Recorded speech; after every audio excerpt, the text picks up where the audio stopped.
aqui, puder sentar aqui com os brothers também, estamos em casa. Aí já começa em 5 minutinhos aí. Posso passar? Posso passar? Pode, fica à vontade, por favor. Eu vou ficar lá na frente. Não vou te atrapalhar aqui, né, irmão? Não. Se quiser, eu olho pra você aqui, velho. Senta aqui, Dani, ó, senta aqui. Eles vão sentar aqui ou vai vir mais alguém? Senta aí. Senhoras e senhores, boa noite. Tudo bem com todo mundo? Cheio de gente bonita aqui. Parabéns a todos. Gente, é o seguinte. Em primeiro lugar, muito obrigado por todos terem comparecido. Esse evento que está acontecendo aqui, para quem não sabe, é uma iniciativa do site Motocultura e do Garagem Café Racer. Se vocês não conhecem, acessem lá, tem um monte de coisa bacana. garagemcaferacer.com.br e motocultura.com.br. Basicamente são dois sites que a gente toca na paixão, sem ganhar um centavo sequer, né, como todo mundo que produz conteúdo hoje em dia. E esse evento faz parte de uma iniciativa que a gente conversou com o pessoal do Garagem, que é justamente fazer eventos para trazer conhecimento para as pessoas. Trazer uma coisa bacana, que vocês saiam daqui aprendendo algo novo, se inspirando numa história que talvez vocês não conheçam tão a fundo, como é o caso de hoje, como foi no caso do nosso primeiro evento. No primeiro evento a gente trouxe o Flávio Viana, que foi um cara que montou uma moto super legal, ele nunca havia feito uma moto na vida. Ele foi para o Japão, aprendeu com um puta customizador japonês, e ele veio aqui contar essa história pra gente. E aí ele tem um sonho de se profissionalizar, de viver de customização, e a gente já deu o gancho para esse evento de hoje, que é justamente uma pessoa que trabalhava como muitos de nós, numa grande empresa, ganhando um salário legal, bacana e tal, mas aquilo não fazia ele feliz. E ele tinha essa paixão pelas duas rodas, pelas motos. Em algum momento ele virou uma chave e falou: cara, eu preciso correr atrás do meu sonho de tentar viver de customização, que é o que a gente chama de customização profissional. Quer dizer, você tem uma paixão, você gosta de fazer uma coisa e não há problema algum em você querer viver, tirar o seu sustento daquilo, que eu acho que é o caso de muita gente aqui. Como você trabalhar e começar com customização profissional. Então hoje a gente trouxe o Renato, que está aqui do meu lado, o Renato Frateschi, né? Isso. O Renato tem uma história muito legal, que a gente já contou a história dele no Motocultura, numa ótima entrevista que eu tive o prazer de conceder. E hoje ele topou, e todo mundo que está vindo falar aqui topa numa boa. O Renato foi super legal, chamou um amigo Carlos para trazer as motos aqui, para vocês verem as motos de perto, para ser uma coisa mais completa. E a nossa ideia é justamente não ficar aqui bancando o gostosão, o bonzão, olha que gente legal. A gente quer trazer pessoas que têm histórias interessantes no mundo das duas rodas, para que vocês ouçam essas histórias, se inspirem, aprendam, e depois a gente vai abrir, o Renato vai tirar dúvida de todo mundo. Se alguém aqui provavelmente tem esse sonho, eu quero montar uma oficina, por onde eu começo, como é que eu faço, eu vou morrer, não vou ficar pobre, o que eu preciso fazer? Não existe fórmula, mas é muito importante a gente ouvir de alguém que já fez e que está no caminho certo, como é que a gente pode não cometer alguns erros e acertar algumas coisas. Então, a gente espera muito que vocês saiam daqui com um conhecimento bacana, com uma história bacana para se inspirarem. Eu agradeço demais todos terem vindo e, sinceramente, espero que ajude quem veio para ouvir essa história, que ajude vocês, tá? Então, eu deixo vocês com o Renato agora. Ele vai contar a história dele, como é que ele encara o negócio, e depois ele vai abrir para perguntas. Vocês fiquem completamente à vontade para bater um papo com ele e tirar todas as dúvidas, tá bom? Muito obrigado.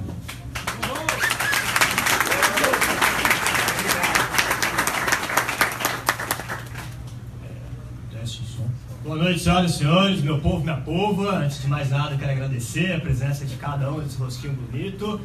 É puxado, tá aqui, mas é um grande prazer poder participar de um evento que já é aí a segunda edição, né? E, enfim, vou compartilhar um pouquinho da minha história com vocês. Minha afinada avó dizia que se conselho fosse bom, não se dava, se vendia. Então eu não vim aqui dar conselho, não vim aqui aplicar cartilha e regra nenhuma, eu só quero compartilhar com vocês um pouquinho dos meus erros e alguns acertos. Então, eu quero agradecer, antes de mais nada, a equipe do Motocultura, do Garagem Café Racer, do Doblão lá, e ao espaço LM09 por possibilitar esse encontro. É um movimento que acho que ajuda no mundo moto e nos dá a oportunidade de trocar ideia, conhecimento, confraternizar, né? Então, já no segundo evento, eu começo de onde o nosso amigo Flávio Viana conta a história linda. Eu começo de onde ele parou. Pô, beleza, cara, eu gosto disso, gostaria muito de viver dessa parada aí, e como é que faz? E o aluguel, e a conta, e o leitinho do meu filho, né? Então, estou cá eu para contar um pouco das minhas mentiras, das minhas histórias. Eu vivo isso no dia a dia, já há 2 anos, é a minha rotina, e vou tirar essa parada que eu tô me sentindo meio preso, meio... Como é que é o nome? Silvio Santos, né?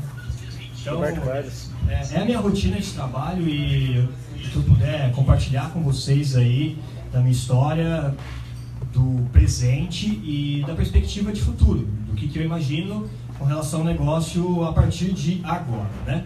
Então, a primeira coisa, cara, muito séria é: dá para viver disso? A gente está aqui num bar, o bar do LM09. Olha ao lado, olha essa estrutura. Nós temos outros exemplos, não só na cidade de São Paulo, mas espalhado por todo o Brasil. Então, o mundo moto é um negócio multimilionário. Existe muita grana rodando dentro disso daí. E dentro das pesquisas que eu comecei a fazer era: como que eu me encaixo pequenininho, uma pecinha de Lego dentro desse negócio que é muito grande. E tem dado certo, acredito de verdade que exista futuro, não só para a minha atividade, mas em crescimento constante com relação ao negócio moto no Brasil, né? E eu fui conversar com a minha esposa, tá aqui, falou: poxa, amor, eu estou buscando aí algumas novas oportunidades, eu estou um pouco descontente da minha rotina, do meu dia a dia. E ela me olha e fala: de onde você vai tirar isso? Então, para tentar contar essa história de qual foi o processo do qual eu tomei a decisão de pedir demissão dessa multinacional, eu vou responder de forma muito simples. Por quê, quando, onde, como e com quem. Então, contando um pouco da minha história. Eu, na verdade, sou formado em administração de empresas. Eu segui uma carreira executiva no ramo de telefonia por 12 anos, que é um mercado extremamente dinâmico, intenso, remunera bem, por sinal.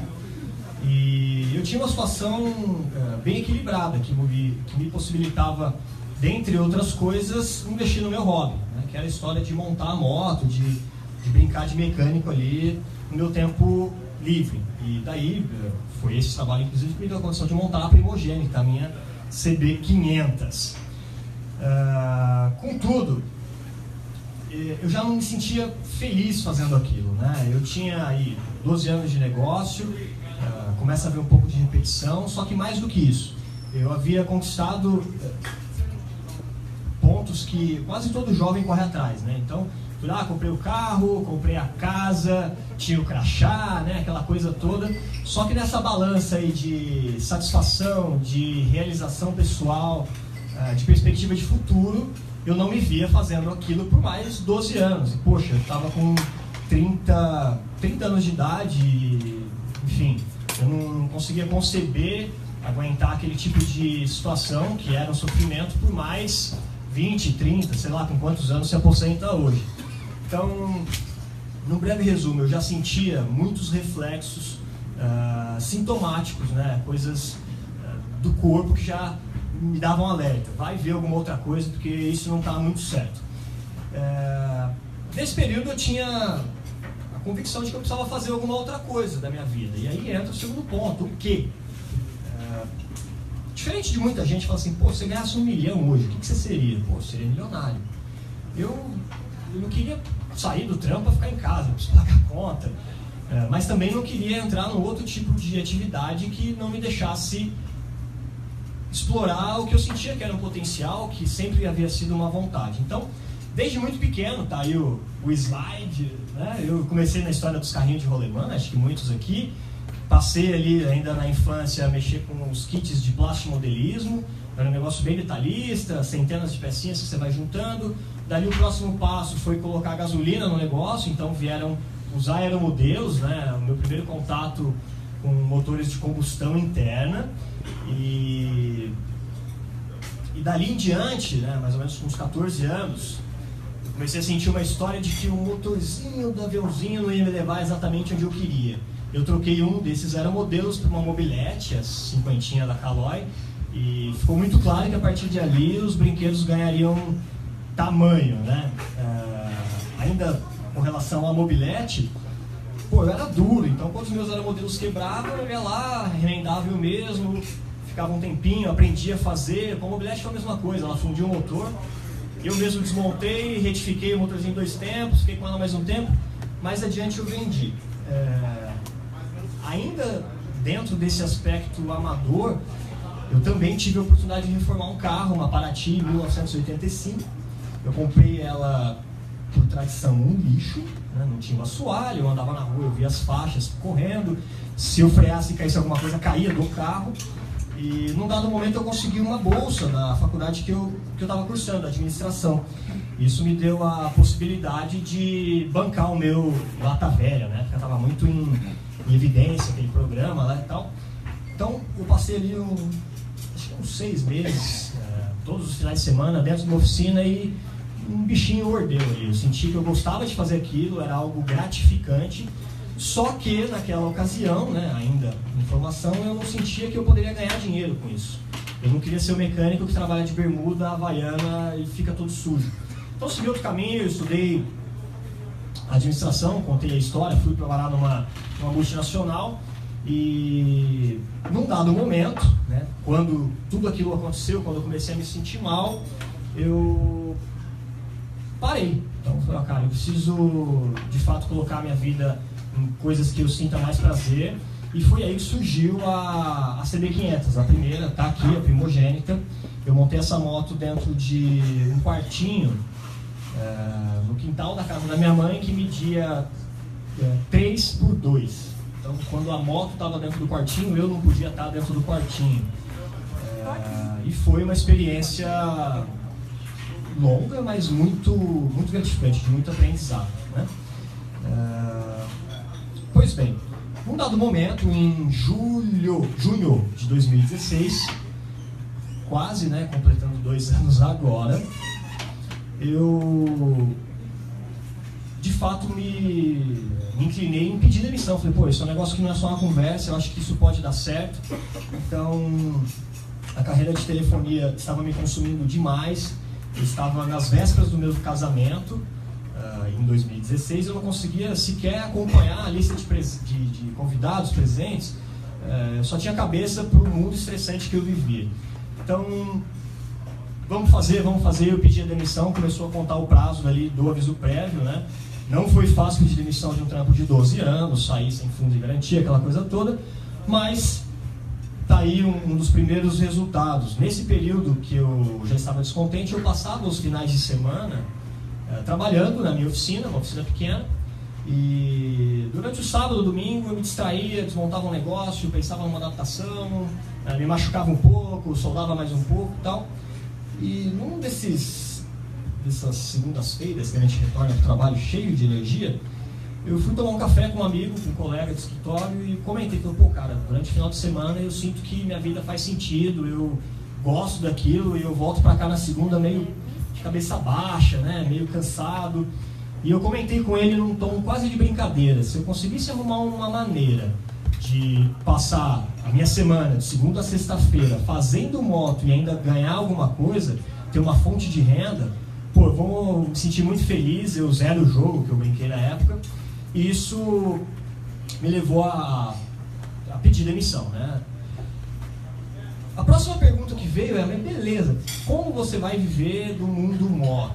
Né? Porque não é apenas saber fazer a moto, principalmente por conta da minha formação, eu sabia que existiam perguntas inerentes ao negócio que eu não sabia responder. Então aqui entra uma questão muito importante, que lá na frente vai ser decisivo, inclusive no fluxo de caixa de vocês. questionamento gera planejamento. Você precisa perguntar o como você vai fazer.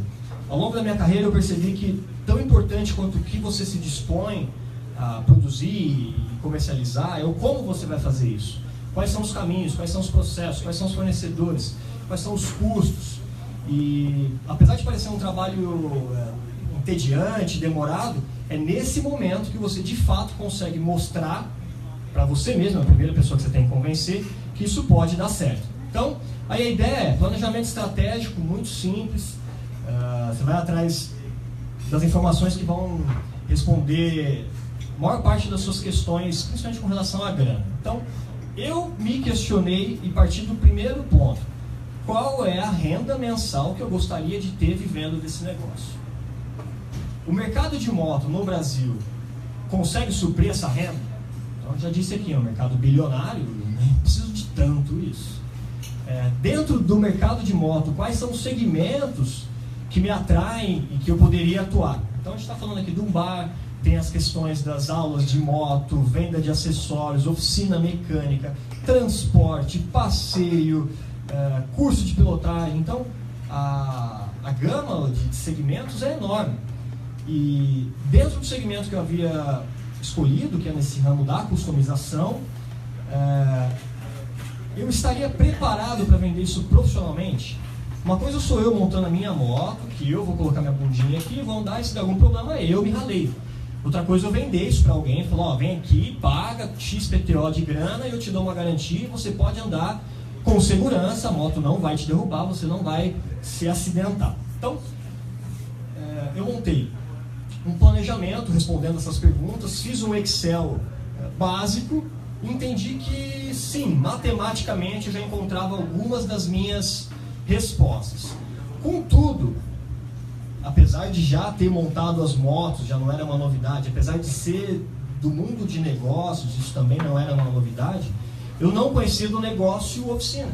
E como qualquer outro negócio, tem uma infinidade de particularidades, de detalhe, e diz o ditado que é no detalhe que a coisa pega, né? Então eu, mais uma vez por uma dessas coincidências, sincronicidades da vida, eu consegui um estágio numa oficina muito renomada aqui em São Paulo e foi uma fonte de aprendizado, sobretudo com relação ao gerenciamento de negócio. Aprendi coisas com relação às motos também, mas foi um estágio, não foi tanto tempo assim, mas abriu minha cabeça sobre as pequenas oportunidades que eu poderia resolver dentro do meu modelo de negócio, né? Então, o próximo ponto que a gente vai uma vez que eu defini o que eu vou fazer, o como eu vou fazer, o quando eu vou fazer, eu vou escolher o onde eu vou trabalhar. E talvez esteja aqui um dos grandes diferenciais que a priori era um problemaço, né? Desde o começo, quando eu saí da companhia, já estava claro para mim que eu não desejava ficar em regime CLT. Aquela história da carteira assinada foi relevante, importante, mas tinha passado na minha vida.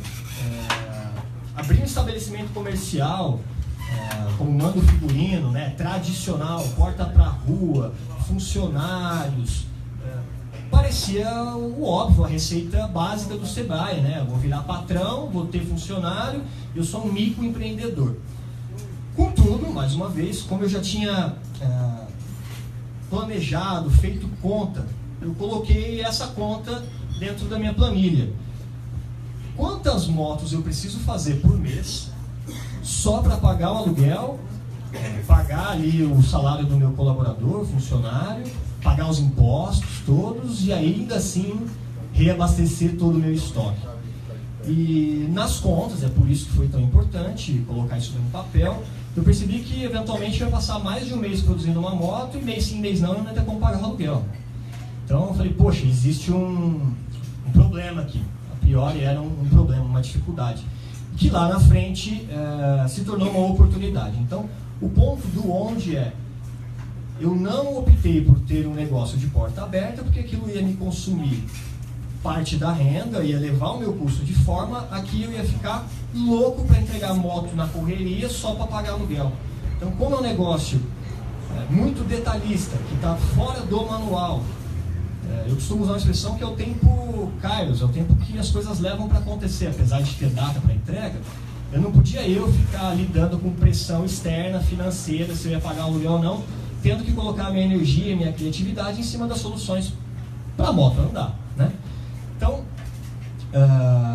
foi praticamente impossível não enxergar a minha oficina, a oficininha da minha casa, como uma oportunidade, como uma alternativa para resolver essa questão aí do local de trabalho, né? Afinal, eu já havia montado 2 motos, já estava com uma 3ª moto encaminhada em produção, contava ali com as ferramentas e dispunha de quase tudo que eu precisava. Naquela época estava mais para um ateliê do que necessariamente para uma oficina, né? Era um espaço que fica na minha casa, não é grande, mas eu conseguia resolver minha vida ali. Desta forma eu fechei minha questão, eu falei, poxa, não vou eu arrumar um custo fixo enorme, com as contas que todo mundo já tem, num negócio que ainda é um risco, não tinha muita condição de medir o quanto aquilo estava sendo financeiramente rentável. E aí eu fechei essa questão. Eu não vou gastar com aluguel, eu peguei o equivalente ao aluguel de um imóvel que até pesquisei numa região que me interessava, e o valor de aluguel de um trimestre dava lá 12 mil reais. Eu peguei 12 mil reais, enchi a oficina de ferramenta, e consegui de fato dar esse salto, deixar de ser uma oficina amadora para ter a estrutura que eu preciso e oferecer isso profissionalmente. Aqui nesse ponto ainda é importante dizer que existem muito mais ferramentas que eu gostaria de ter. Eu acho que esse é um negócio que não tem fim. Quando a gente vai lá na Dutra Máquinas ou tem a chance de viajar e tal, você fica louco. Mas para se produzir um veículo como esse, você não precisa de tanta coisa assim. E o que você não tiver, a conta é muito simples. Poxa, eu preciso comprar um forno para pintura eletrostática, 20 mil reais. Cara, vai lá e contrata um fornecedor. Você não vai ter essa necessidade de espaço e vai, de fato, resolver uma questão de custo. Fazemos aqui uma pausa importante para a chegada da última 500. Estamos aqui hoje com uma trinca de 500. São 2 CDs, né? 2 Hondas 1998, CD 500, e essa que chega agora, como noiva, é uma Suzuki GS 500. Onde está meu foco e acho que dá para perceber, analisando elas aí, um pouco da minha cara, já da minha identidade. Então tá, aí chega aquela pergunta, cara, e aí? Definido todos os motivos pelos quais eu tomei a decisão, isso tem funcionado? Resolvido o problema do passado, que foi quando eu escolhi fazer isso. Hoje em dia, eu consigo lucrar dentro dessa atividade? Na prática, sim. De forma muito clara, direta e objetiva. Existe espaço e tem gerado resultado. Eu, graças a Deus, de esforço, já tenho uma boa demanda de trabalho, existe até uma demanda reprimida aí, uma listinha de espera, e um ponto divertido aqui é como é que foi transformar o meu hobby, o meu sonho, no meu negócio, na rotina do meu dia a dia. E eu vou lembrar aqui do Alexandre Salzano, acho que ele não está aqui hoje, é do Estúdio Salzano, meu primeiro mestre nesse sentido. E ele dizia assim: espere até o seu sonho virar o seu pesadelo. E vira. É inevitável, gente, porque enquanto você está fazendo uma moto para você, para o seu uso, o prazo é você que define. O orçamento é o quanto o teu bolso aguenta. E se deu algum problema, você faz de novo, né? Vai dormir ali com uma frustraçãozinha, brigar uma noite de insônia, mas você resolve. Quando você vai oferecer isso profissionalmente, isso precisa estar muito bem estabelecido, porque os problemas vão surgir e eles não podem ser maior do que a sua energia em resolver, em tentar fazer dar certo. Então, de forma muito simples, é extremamente gratificante viver com um negócio que era o meu sonho, era a minha paixão. Não é fácil. Tudo isso acontece à base de muito suor, algumas lágrimas, uma gotinha de sangue, aprendizado o tempo todo, alguns não gratuitos e nem sempre indolor. Resolvida essa questão, como é que eu gerencio hoje, e falar aqui em gerenciamento, acho que é uma palavra muito difícil. Como é que eu me organizo dentro da minha oficina para conseguir trabalhar com as motos, produzir, conceber do projeto à entrega final e ainda assim não me enrolar na tabelinha, porque não adianta, você pode ser muito bom no que se faz. Se você não tiver uma gestão saudável, em algum momento você vai se enrolar profissionalmente, vai enrolar os seus fornecedores ou terceiros, e isso vai se refletir no produto final. Não sou eu que estou dizendo isso, é o mercado. Então, dentro dos 4 P's de marketing, que a gente vai chamar lá um pouquinho do Kotler e tudo mais, mas eu prometo que eu vou ser bem breve. A gente tem 4 coisas importantes a responder: produto, ponto de venda, promoção e preço. As escolas mais modernas, aí, eles vão para o 5º P de marketing, 6, 7. Se você conseguir responder essas 4 questões no seu dia a dia, você vai ter ferramentas para desenrolar a tua vida. Então, eu começo aqui pelo meu PDV. Essa é uma foto lá da minha oficina. É pequena, como eu já disse, é o meu ponto de venda, onde fisicamente está meu material, minhas ferramentas. Como eu já disse lá na definição do projeto, eu não queria uma oficina aberta ao público, porque isso ia me demandar custo, e mais adiante eu percebi que ia me demandar tempo. Então, eu implementei, como disse, a oficina, eu fiz compras de ferramenta, ali eu tenho tudo: elevador, linha de ar comprimido, armário com ferramenta, sistema para dobra, sistema de dobra de tubo, corte, alguns tipos de solda, argônio, tem até umas plaquinhas na parede lá para parecer que nós é fodão. Então, resolvi minha parada ali e comecei o jogo, né? Só que ainda falando de PDV, ponto de venda, tem uma questão que quase ninguém pensa, e é aí que mora o pulo do gato desse P. Após resolver a questão de estrutura, né, quais são as ferramentas que eu vou comprar, quais as máquinas que eu vou usar, vem uma questão que é extremamente importante ainda com relação ao espaço, que é: qual é a lógica desse espaço? Onde está o meu modelo de produção? Eu vou colocar um ponto de exclamação aqui, porque quem aqui trabalha com motos ou tem contato com oficina, já deve ter passado por uma situação como essa. Você chega, a oficina está lotada, aí você vê lá no fundo o João trabalhando. Aí você vai lá no João, ele está tropeçando numa moto aqui, e aí ele fala que está procurando uma peça, porque ele não sabe onde ele guardou a caixa de peça da moto XPTO, e olhando para ele você percebe que o saquinho já está meio cheio, né?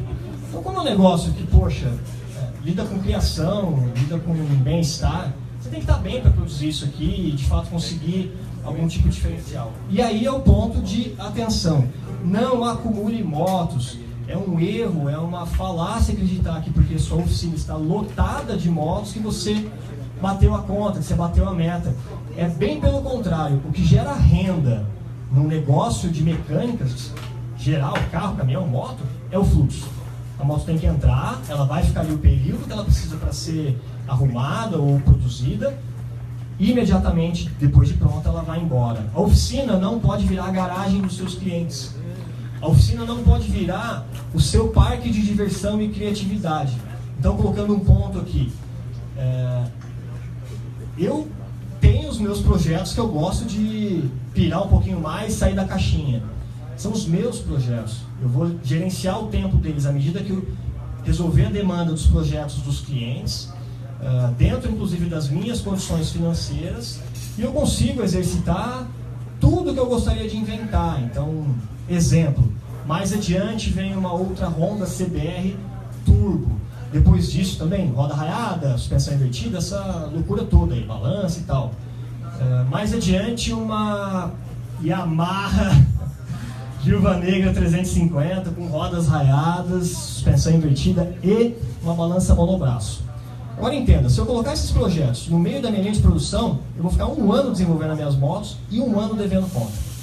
Então, os seus projetos pessoais, de criatividade, ou projetos que você vai oferecer por rentabilidade zero, eventualmente alguma parceria e tal, você não pode deixar atravancar a tua linha de produção.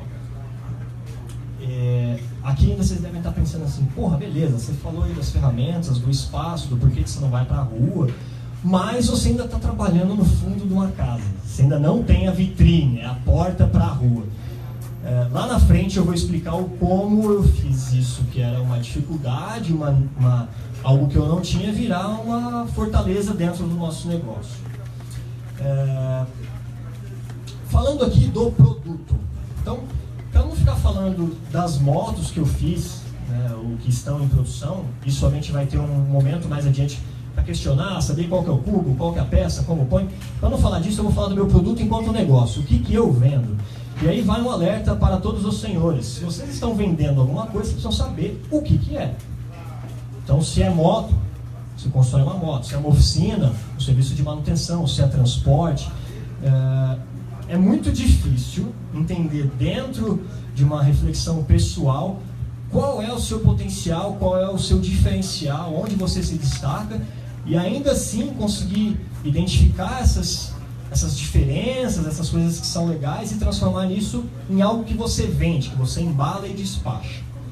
No meu caso, muito impactado por conta dos programas que a gente está habituado a assistir aí, né, nas TVs por essas alturas da vida, eu entendi que, poxa, para montar a moto e tal, e para não ser o cara que vai trabalhar no chão sujo de graxa, eu quero trabalhar com ela numa bancada legal. Então, isso definiu o meu método de produção. Parece bem simples depois que você vê pronto, depois que você vê funcionando, mas não é apenas uma questão de reunir uma frente invertida, um quadro elástico, um amortecedor, uma articulação. Um cubo, 2 discos, existe em toda a peça um trabalho de adaptação, usinagem, fresa, torno, solda, então é um processo extenso. Você é o hambúrguer do mês ou você quer o seu hambúrguer montado? A gente já está falando, tem umas fotos ali dos primeiros O hambúrguer do mês ele projetos. já vem montado, você não tem necessidade. Ainda dentro do que eu vendo, se eu pudesse resumir de uma forma muito direta, o que eu vendo é uma moto artesanal feita à mão, com retrô, visual retrô, que parece uma moto antiga, mas que o proprietário vai poder ligar, ela vai funcionar, ele vai acionar a bomba de freio, ela vai frear, a suspensão funciona, a elétrica não pega fogo. Ou seja, veículos com performance e segurança modernizados, mas com o pezinho ali nessa onda do antigo, do retrô, do que a gente gosta, né? Do que parece o Café Racer, a Scrambler, ali por aí vai. Então, como eu disse, tudo que é reconstruído passa por um processo de adaptação. Além disso, existe ainda a oportunidade. Já fiz alguma moto assim, no caso aquela, tem uma CG ali e tal. A moto chega no estado deplorável, o motor está fundido, não funciona. Eu sempre contei com a ajuda de algumas pessoas, eu vou citá-los mais adiante, mas nós fizemos a retífica do motor lá na oficina mesmo. Então, eu procuro, dentro do meu produto, oferecer uma solução de ponta a ponta no meu negócio. Não vou vender passeio, não vou vender acessório. A minha solução de ponta a ponta é pegar a moto velha, destruída, conceber quais são as peças, projetar, executar, fazer funcionar, entregar funcionando. Então, meu negócio acaba quando o cliente leva a moto andando embora. Não vou MVT a outras coisas. Então, além disso, além da questão de como juntar as peças, o processo, como eu faço depois que eu junto essas peças. Tudo, sem exceção, vai para o jateamento de microesfera de vidro. Eu tenho também um parceiro já de muito tempo que faz isso. O quadro é desmontado, a balança, enfim, tudo. Fica limpinho, igual a gente vê lá no programa do Gringo, é uma delícia trabalhar. A hora que você aplica a solda TIG, ela solda com uma beleza, não tem sujeira. Depois de pronto, isso vai para uma pintura, que é o processo eletrostático, uma pintura a pó. Esse pó ele adere na peça através de uma carga eletromagnética, vai para um forno que é do tamanho da minha casa, a 300 graus, em cerca de 1 hora, o metal expande, aquele pó vai derreter e aquilo gera uma aderência quase, assim, não dá para tirar mais. Por coincidência, é o processo usado nas fábricas. O que eu ganho com isso? É muito chato você ver uma moto que acabou de sair a pintura de quadro, aí vai lá, baixa uma pedrinha, ela risca. E risca. Tinta líquida tem uma dureza muito menor do que a tinta eletrostática. Então, dentro do processo ainda, depois que isso tudo foi pintado em separado, eu volto para a oficina e remonto a moto com 100% das peças de desgaste substituídas. O que é isso? Eu faço uso, durante a remontagem da moto, do manual de serviço, uma ferramenta básica. Hoje em dia, com a internet você consegue qualquer tipo de PDF. Não dá para montar uma moto sem torquímetro, gente. Mesmo amador. Você precisa saber que o negócio está preso o suficiente, com o torque necessário para não soltar a 150 por hora. Porque senão você vai ter que vender a casa, o cachorro, a cueca, e ainda vai faltar dinheiro para pagar o processo. Dentro desse segmento, eu coloco parafusos novos. Então eu falei ali do manual de serviço. Pegou a pastilha de freio, está abaixo do limite de tolerância, você vai lá com o cliente e fala, ó, estou trocando porque ela está abaixo do limite, não é porque eu acho, porque eu imagino que precisa trocar. Está ali o manual dizendo. Pô, mas manual, cara, eu pego uma moto, vamos falar desse exemplo aqui, é um quadro de Suzuki com um motor Suzuki, uma frente invertida da Kazinski e uma balança, um quadro elástico ali de Triumph.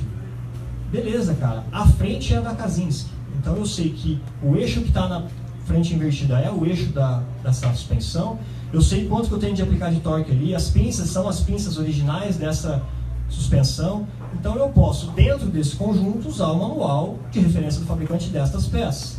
O que muda é o eixo do canote, onde eu realizo a transferência, passa a ser o torque do quadro, onde o manual da Suzuki vai dizer quantos quilos você tem que pôr ali.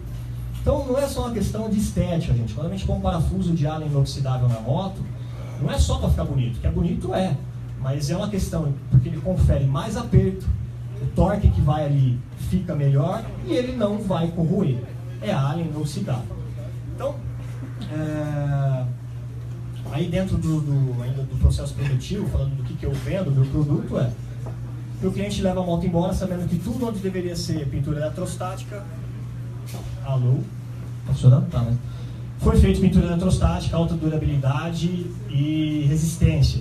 E no demais, pintura líquida. Então, não era o meu forte, né? Eu venho aprendendo, fiz agora um curso, vai o jabá para o Fernando Schaus, da Schaus Custom, das pinturas especiais, e agora eu vou começar a trabalhar um pouquinho mais a parte de cima da moto, o que se enxerga a hora que você vê. Minha esposa sempre falou isso, poxa, quem não entende de moto não vai saber a suspensão que você pôs, a roda que você pôs e tal. Então, o apelo estético, sim, é importante. Não que eu tenha deixado para trás, eu cuidei das outras prioridades e agora resolvi a questão de pintura. Então, na tinta líquida tanque, frontal, paralamas e, eventualmente, o motor. Não é o mesmo tipo de tinta, tá bom? Como eu já havia dito, na remontagem, aqui tem mais fotos das motos e tal, ou de projetos inteiros, ou eventualmente de projetos em que eu participei. Na remontagem eu coloco tudo novinho, atenção especial aos fluidos da moto, óleo, fluido de bengala, filtro de óleo, filtro de combustível, linha de freio, usar óleo DOT 5.1, aerokeep. Então, o cliente quando vai com a moto embora, ele sabe que apesar do motor ter lá seus X mil quilômetros, isso varia muito de moto para moto, ela foi 100% desmontada, revisada e remontada. Então existe uma segurança no produto que eu vendo. Se eu pudesse resumir, peças novas, de qualidade e procedência garantida, substituição de todos os itens de desgaste e formação técnica aliada aí a um pouquinho de capricho na remontagem. Então, esse é o meu ABC aí para montar e obter o meu produto. Então tá, beleza. Então você fez uma propaganda, jabá para todo mundo. E quanto custa essa parada aí? Então, se você sabe que você vai vender, você precisa ter em mente quanto custa, para não entrar em jogadinhas que parecem que vão te dar lucro e vão, mais uma vez, encher a tua oficina de moto, que vai ficar parada, de cliente que não tem giro e que vai impactar no final da conta, que é o quanto sobrou de grana na tua conta. Então, dentro da metodologia de precificação, ainda falando do dia a dia, como é que eu faço para precificar, é bem simples. Você precisa saber quanto custam as suas peças, você precisa saber quanto custa o trabalho dos seus fornecedores, quais são os fornecedores que você vai empregar, né? E aí aqui eu vou fazer um parênteses, eu carrego todos os meus terceiros no peito. Tenho alguns aqui, o Vitão, o Carana, tenho o meu torneiro mecânico, que é um mestre mecânico, o senhorzinho Tio Washington, e o primeiro cara a receber na estrutura é ele. O meu lucro vem quando eu acabo o negócio. Porque é muito básico, gente. Se você ficar devendo para o seu funcionário e atrasar o salário lá, ou o pagamento do seu fornecedor, consequentemente você vai ter problemas de prazo. E o prazo influencia no preço. Entenda. Quando alguém vai lá na página, eu vou abrir isso aqui de forma muito simples, porque está lá na página, eu gostei dessa moto, quanto custa o projeto? O discurso é muito simples. Parte de R$10.000. Eu vou trocar uma série de peças, você de fato vai levar uma moto com outras peças, não são apenas acessórios, e aí eu consigo bancar o meu custo. Dá para fazer menos? Não. Todas as vezes que eu tentei flexibilizar, quem pagou a conta fui eu. E aí quando dói no bolso, eu ainda fico chateado. instantaneamente fica triste, aí não quer trabalhar. Então, é muito simples. Saiba quanto custa o seu negócio, quanto custam as peças, saiba quanto custa o trabalho do seu fornecedor, pague o seu fornecedor em dia. Além disso, considere todos os itens que afetam sua cadeia de produção. Então aqui a gente está falando do metal que eu vou usar para soldar, do tungstênio, do argônio, do verniz 2:1, da borracha, dos parafusos de Allen inoxidáveis que custam uma grana. Então compreenda e tenha em detalhe o quanto você está colocando de grana na moto. Atenção, não estou falando aqui para economizar em parafuso, para você ir lá e falar assim, eu vou montar com o parafuso que ela veio. Poxa, fez um trampo inteiro, cara, né? Se dedicou ali 200, 300 horas para conseguir montar uma moto e aí você vai pôr um parafuso com a cabeça gasta, com o fio de rosca perdendo. Então, não é uma questão de fazer economia na remontagem, mas de entender tudo que você colocou. Então a gente vai falar de um projeto de 10 mil, mas eu fico lá contando a arruela. Cada arruela tem que estar no orçamento que eu preciso receber por aquilo. Além disso, o básico de qualquer negócio: água, luz, tinta para impressora, papel, a internet, né? Isso você precisa ter essa concepção. Você vai precificar, e uma vez que você tem o seu preço, trabalhe com o preço que você tem. Se você de fato planejou, fez todos esses questionamentos, estruturou o negócio, se você ficar abrindo mão de margem, no final você vai trabalhar de graça. Isso não é legal, nem para o cliente, nem para você, porque o teu negócio passa a não ter saúde. Então, nós chegamos aqui ao último dos P's, dos tradicionais 4 P's de marketing, e eu preciso dizer já de imediato que é a promoção, né? Quando a gente fala aqui em promoção, não é a promoção do desconto, customização de 10 por 1000, não é promoção, é divulgação. Então, eu de fato só consegui fechar o meu modelo de negócio chegando aqui na questão do P da promoção. Já que eu não tenho uma porta virada para a rua, já que as pessoas não passam numa avenida movimentada e aí vão lá bater para perguntar quanto custa, se eu parcelo, se eu faço de graça, já que eu não tenho isso tudo, como eu vou expor meu serviço?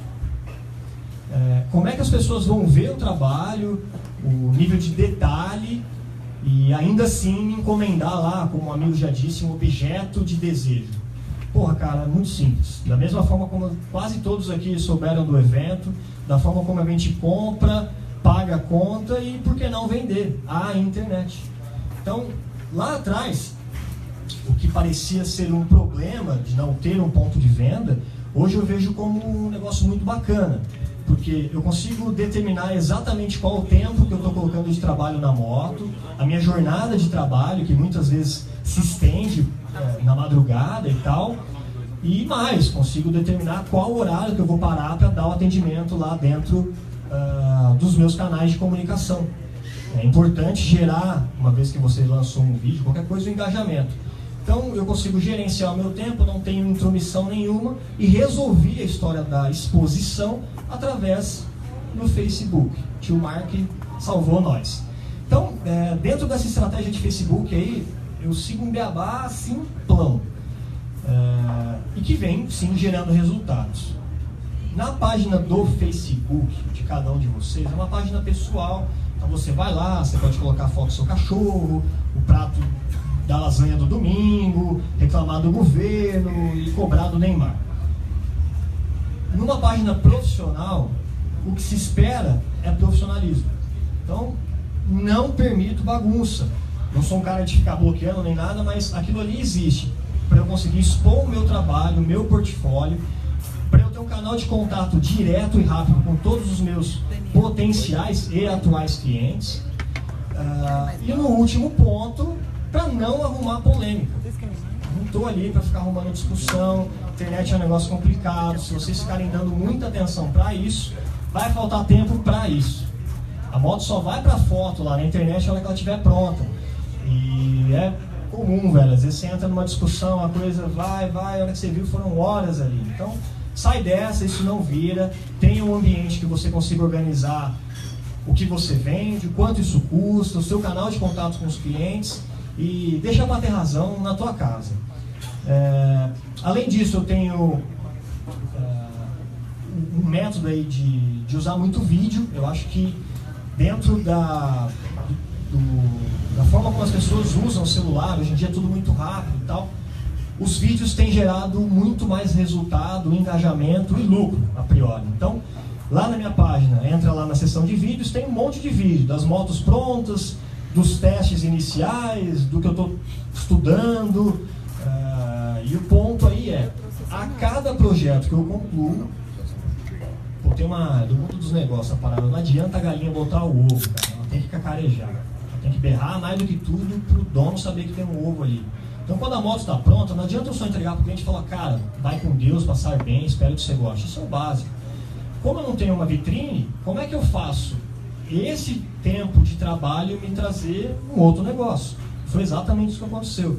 Eu vou lá e faço fotos com fundo branco, tem o brother aí também que eu vou lembrar dele.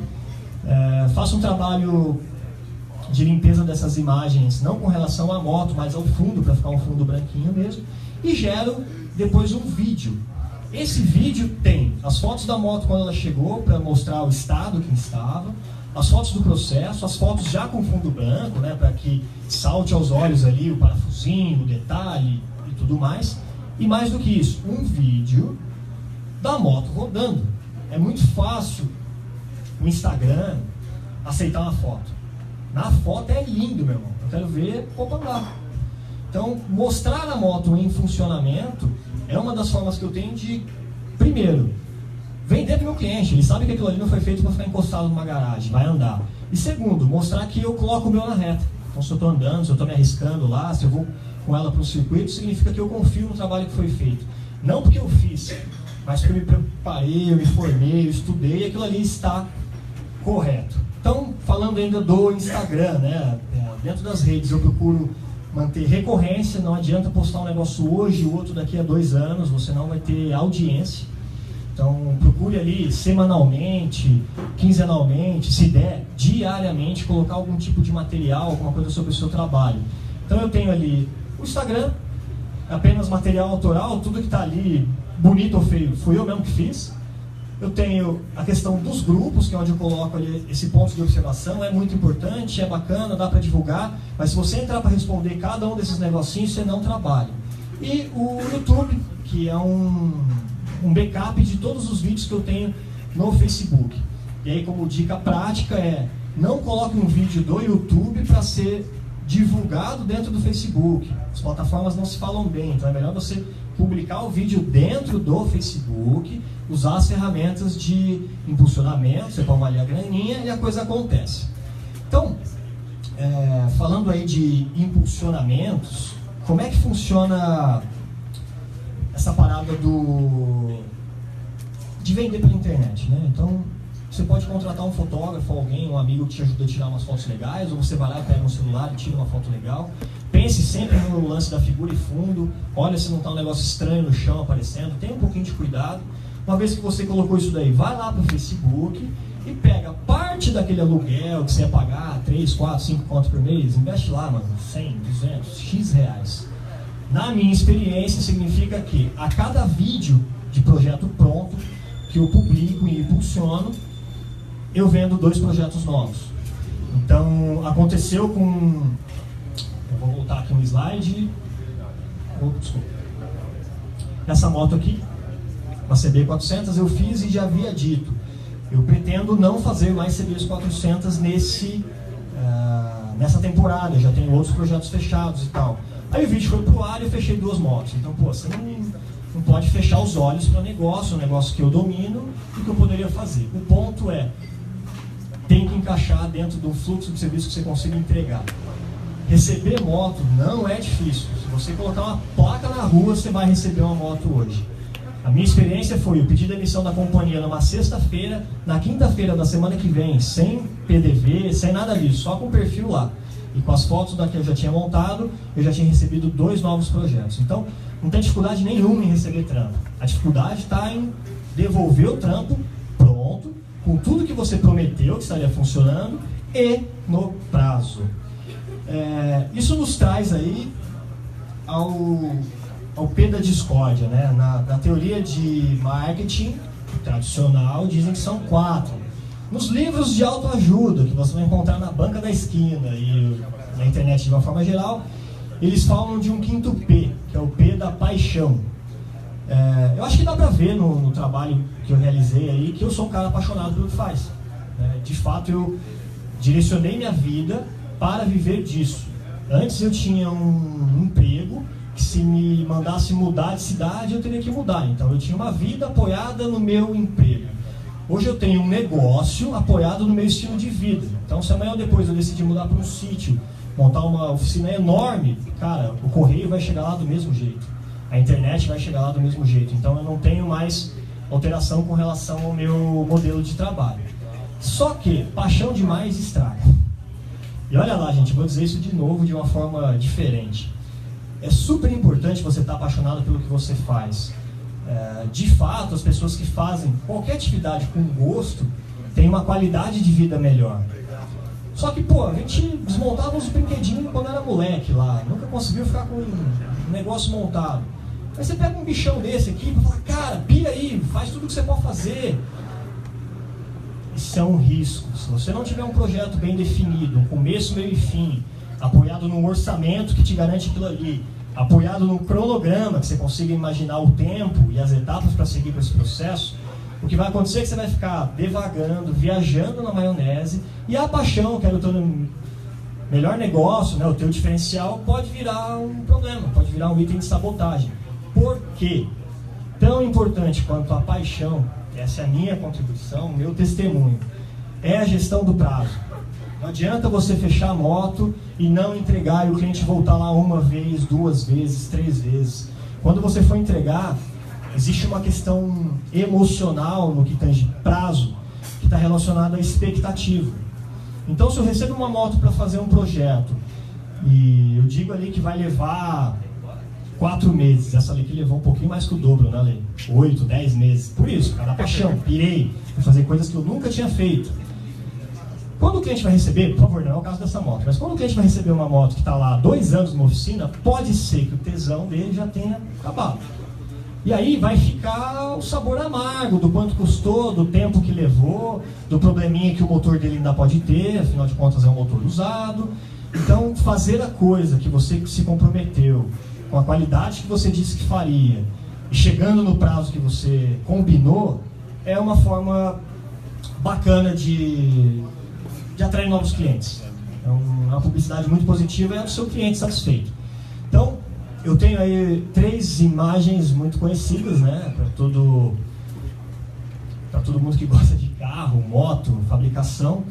E o convite que eu faço aos senhores aqui de reflexão é, em todos esses programas que a gente está habituado a assistir na TV, o carro-chefe, a discussão que rola ali, não é se eles vão ter ferramentas para fazer o serviço. Na gringa você tem 1 bilhão de profissionais, máquinas, produtos, isso está fácil. Também não é um tema que às vezes é recorrente aqui, pô, será que eles vão ter grana para fazer isso? Lá o acesso é mais em conta, eles conseguem ótimos materiais, muitos inclusive através de patrocínio das marcas que vão se colocar ali no programa, e ainda existe, sem dúvida, o incremento, o investimento da produtora, o canal de TV, né? Também não é o drama. Em todo programinha que a gente assiste tem o drama do cara que queria ter o carro, mas aí ele teve 20 filhos e não conseguiu, aí roubaram o carro dele e vão fazer uma surpresa. Não é o drama. Observem, em quase todos os programas que a gente assiste, o tema que está por trás de tudo é o prazo. Então no overhaul era 7 dias para fazer a moto. Gasmonkey Garage, desde a época ainda com Aaron, e agora já nessa nova etapa, que é a oficinas ao resgate, né, uma parada assim, quanto tempo leva para fazer o projeto? Então eu vou reformar uma moto, quanto tempo vai levar? Eles vão reformar uma oficina, cara, são 7 dias. E aí você vai virar noite, você vai virtualmente sangrar em margem para chamar mais profissionais para entregar no prazo. Não estou dizendo que precisa ser a ferro e fogo, né? Se você tem uma boa relação com o seu cliente, tudo pode ser conversado, mas um projeto de 4 meses não pode virar 2 anos. Desta forma, o meu testemunho aí é, por mais apaixonado que você seja, não se deixe levar por muito tempo. O objetivo do cliente não é que você fique apaixonado pela moto dele. É que ele leve a moto para a garagem dele, para ele usar, para ele se divertir e curtir a vida. Então, falando um pouco aí do futuro, isso encerra a etapa do presente. Então, falei do passado, como é que foi tomar a decisão, falei do presente, como tem sido gerenciar essa parada toda, e do futuro, o que eu acho aí para os próximos anos com relação ao mundo moto, e aí, sobretudo, customização, que é onde eu me sinto um pouco mais à vontade. Cara, é muito bom, é gratificante demais pegar um bloco de alumínio, usinar ele num torno, numa fresa, e pá, você tem uma peça. Só que isso vai levar um tempo, horas de trabalho máquina, horas de trabalho homem, e se você não tiver atenção, a gente cai numa situação que é muito comum hoje. Vou usar o exemplo dos tanques. Pô, fazer um tanque a partir do zero é lindo. Você vai lá na roda inglesa, eu tenho esse curso também e tal, mas leva um tempo. Uma semana, 2, 15 dias, um mês para o primeiro tanque que você vai fazer. E aí você vai anunciar isso lá num grupo, na internet. Quantas pessoas estão dispostas a pagar uma semana ou 15 dias do seu trabalho? Aí você vai oferecer um produto lá por R$2.000, R$3.000. Pô, tá caro. Então eu acho assim, é muito bom ter o pé na cozinha, saber como é que você faz a parada toda, entender do torno, entender da solda, entender de como você trabalha o metal para jogar para um lado para o outro, entender da mecânica, é o curso que eu me formo agora, mês que vem, fazer o jabá do mestre das motos, pá. Mas você tem que ter um foco objetivo com relação ao futuro. Não dá para produzir 1 milhão de peças na mão. Você vai investir um tempo enorme e não vai receber por isso. Então, para o futuro, eu acho que a gente tem tecnologias do tipo CNC, CAD, SolidWorks. A impressão 3D é um negócio que já está aí, é realidade. A gente tem máquinas muito acessíveis de polímero plástico. Há pouco tempo atrás, salvo engano, no ano passado, a BMW lançou a primeira moto construída integralmente em impressora 3D. É um quadro inteiro feito com impressora 3D, a balança inteira é feita com impressora 3D e o motor pendurado. Então, ela tem formas orgânicas, é bem bonita, e já demonstra que a indústria, quem manda, né, quem determina as cartas desse negócio, está com foco nesse ponto aí. Veículos elétricos eu também acho que podem ser uma boa sacada. Eu tenho um projeto com um amigo aí de mobilidade urbana, e ainda dentro do virtual, que eu acho que é o futuro, as paradas de Photoshop, trabalhos de edição de imagem, concepção de design ainda no virtual. Isso gera ganhos para toda a cadeia de produção. O cliente vai ter de imediato um render, uma imagem para ele preencher a tela mental dele, para ele sonhar com aquela moto ali durante o período. O designer consegue executar diversas alterações e testes antes mesmo da gente ir lá para o mercado comprar material, aço, peças, montar a roda e tudo mais. Então, eu acho que no Brasil a gente tem algumas pessoas, tem o Leandro Ota, da Space Apes, foi o cara que começou o projeto da GS500, ele inclusive, posso falar isso, produção? O Leandro é o cara que vem para o terceiro evento dessa série, que vai contar como é que os meios digitais podem nos ajudar hoje, não só na venda, como eu já faço, mas na concepção de um projeto. E acho que o futuro está aí. Vender um projeto que você tem um render facilita, o cliente tem coisa muito palpável ali, e lá na frente você não precisa ficar viajando muito, você segue o plano. Então, com relação ao futuro da customização, eu estou muito atento nesses temas. Então, CNC, CAD, SolidWorks, né? Essa questão toda de impressão 3D e os softwares, né? Acho muito legal você fazer um cubo na mão, mais legal ainda você fazer no CAD e mandar uma empresa de CNC produzir 100 peças. Aí vira um negócio, né? Falando um pouquinho de futuro da garagem, vou vender meu jabá, vender meu peixe. Tem umas paradas novas que estão chegando. Hoje eu estou aqui com uma trinca de 500, né? Se fosse um pouco, faltava só um para a gente pedir um prêmio.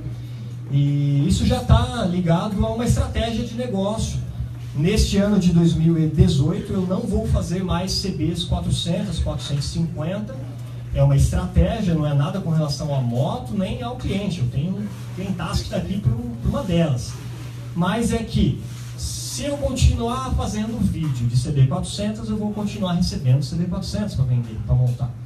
Então, dentro da minha estratégia de ramp-up, já chegaram as motos, é o que vocês vão ver nos próximos meses. Uma BMW 650, uma Kawasaki 650, uma Suzuki 800.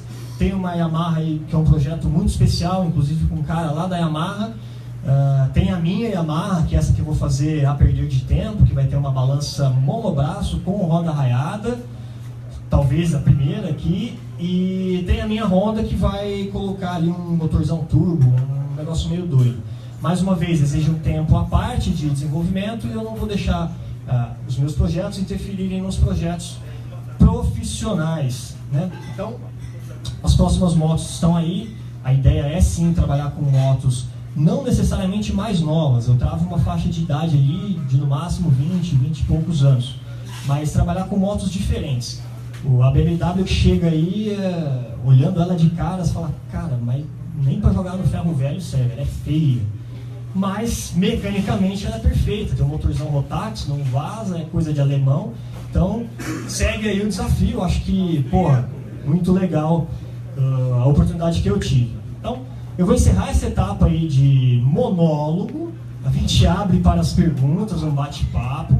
Nós podemos falar tanto da jornada, de como foi isso, podemos falar aí das ferramentas que eu faço uso, de gestão e tudo mais, ou podemos falar das motos, qual foi o cubo que eu usei, como é que faz o eixo.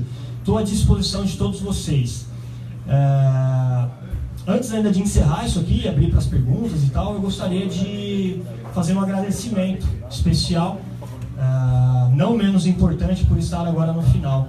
Aqui comigo está minha esposa, Thaís, o grande amor da minha vida, a pessoa que mais me incentiva e aguenta viver com todas essas maluquices. Então, obrigado, paixão, e obrigado a todos vocês por terem vindo aí hoje dar essa colher e chá com ela. Valeu. Como é que a gente vai fazer com as perguntas? Levanta e fala no gogó mesmo? Vamos lá? Vai! A verdade foi, eu nem falei isso. Como você sentiu esse treino? Como você teve o mesmo padrão de proposta? Porque na feira do jogos passado, você fez uma parceria com o pessoal da Classic Ride e da Royal, que a moto ficou, mano, sem palavras. Obrigado. E ficou só marca registrada as rodas raiadas hoje. Como você mantém isso nos seus projetos hoje? É uma pergunta interessante, obrigado por ter feito.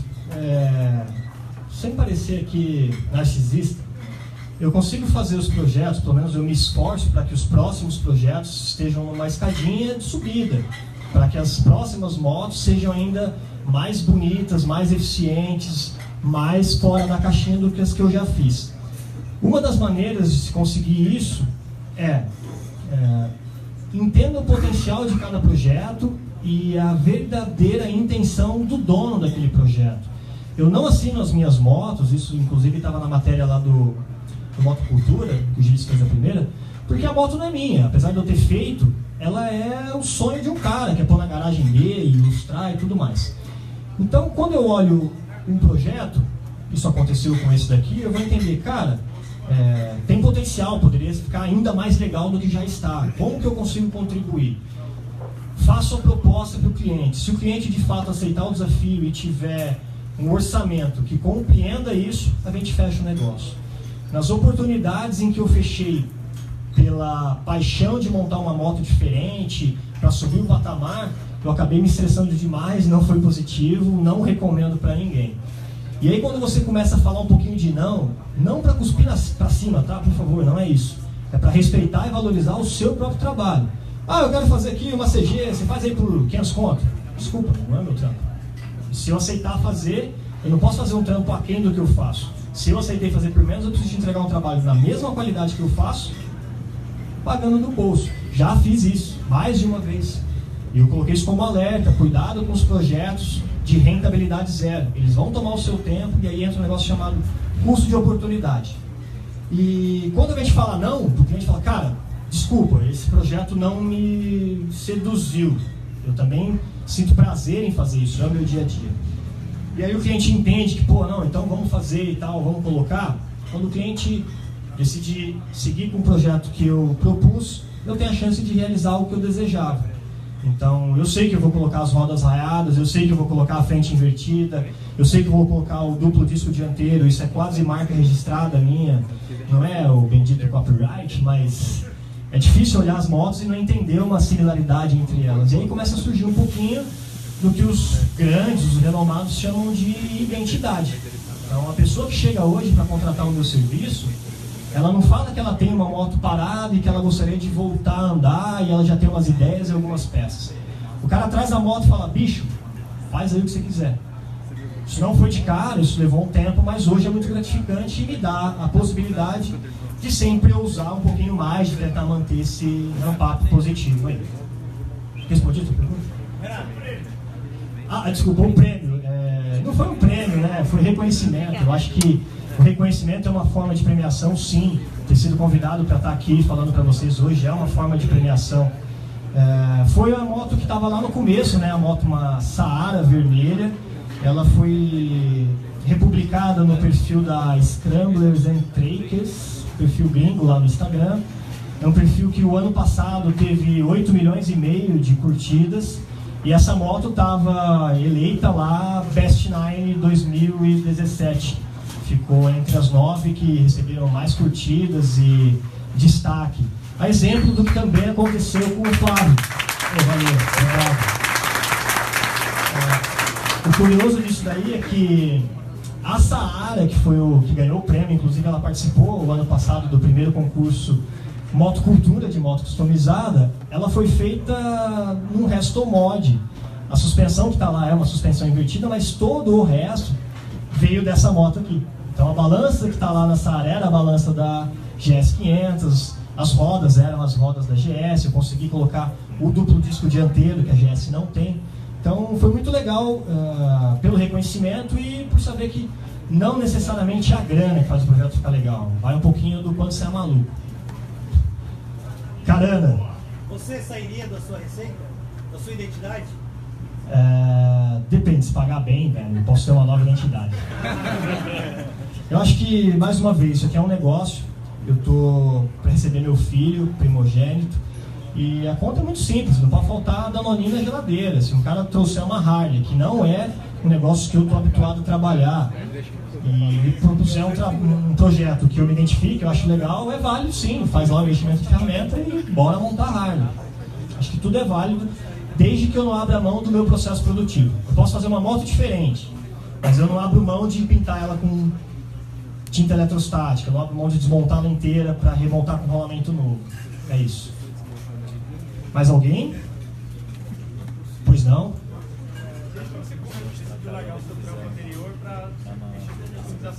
Normalmente você não tinha tecnologia que você tem hoje e tudo mais, você não manjava de tudo também. Como foi esse processo de pegar um projeto sem conhecer dela? O projeto, o primeiro deles foi a CB500. Eu acho que a melhor forma de responder isso é com relação a prazo. Eu montei ela em 2 anos. Hoje eu monto uma moto em 2 meses. Então, estudar, gente, é a melhor forma de ajuda que vocês podem encontrar. Eu fiz um curso de funilaria artesanal, vou fazer o jabá aí, @Estúdio Salzano, vão lá conhecer, é muito bom. O Flávio Viana, que esteve aqui dando o primeiro testemunho, também fez o curso lá. O Leandro Ota, que vem fazer o próximo testemunho, também fez um curso lá. Você vai entender do metal, como ele se comporta, desde a raiz mesmo, a expansão, a retração, até de fato o tipo de solda que se usa, como usa, qual é a parede de penetração.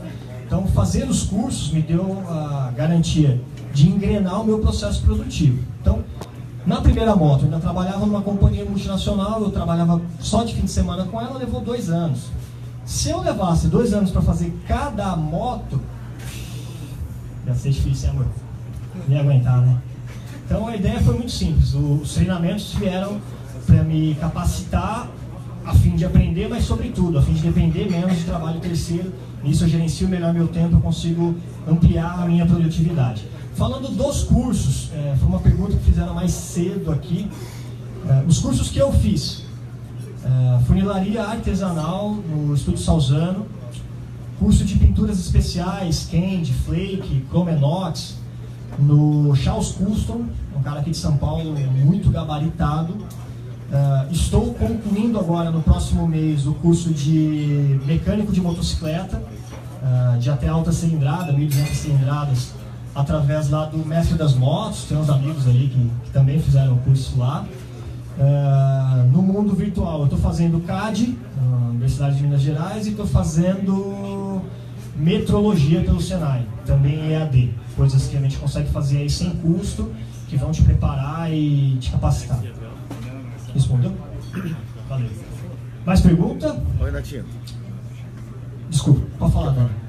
Então, quando você, digamos assim, você tem um projeto meio que, vamos dizer, na tua cabeça, por exemplo, eu chego lá com umas 600, aí você já tem um projeto na sua cabeça assim, ou você, porque, assim, até uma curiosidade minha, por exemplo, o proprietário dessa moto, ele sabia que ela ia ficar assim, ou você foi lá, desenhou, ou você já tinha isso na tua mente? Eu acho que a pergunta é muito válida, porque dá um ensejo aí para a próxima palestra. As motos que eu faço, eu sou um cara muito analítico, observador, então eu olho uma imagem, olho outra imagem, eu vou buscando as referências e me acerto. Na minha cabeça resolve, mas para o meu cliente não, ele tem que ver. E é por isso que eu bato na tecla do quanto é importante oferecer um projeto e vender bem um projeto desde o começo. Dizia lá, né, os antigos, o que começa mal, geralmente termina mal. Então, o Photoshop, o uso das ferramentas de edição de imagem facilitam o entendimento do cliente de onde ela vai chegar. Essa moto aqui tem uma situação engraçada, como eu disse.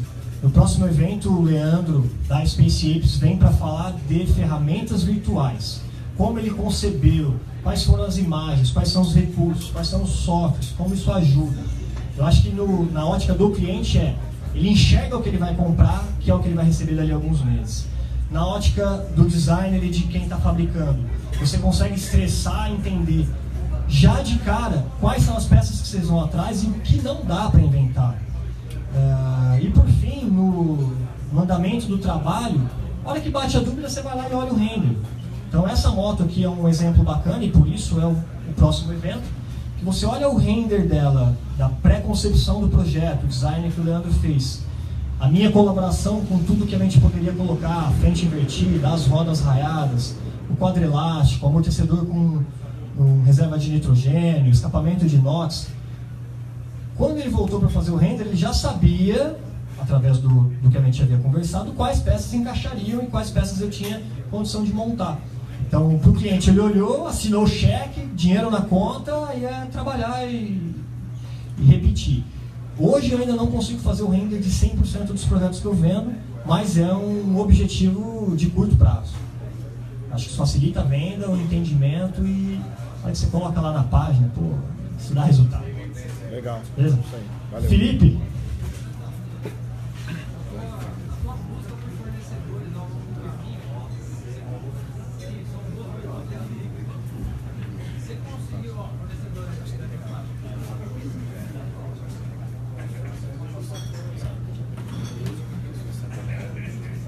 Desculpa, Felipe, vamos lá.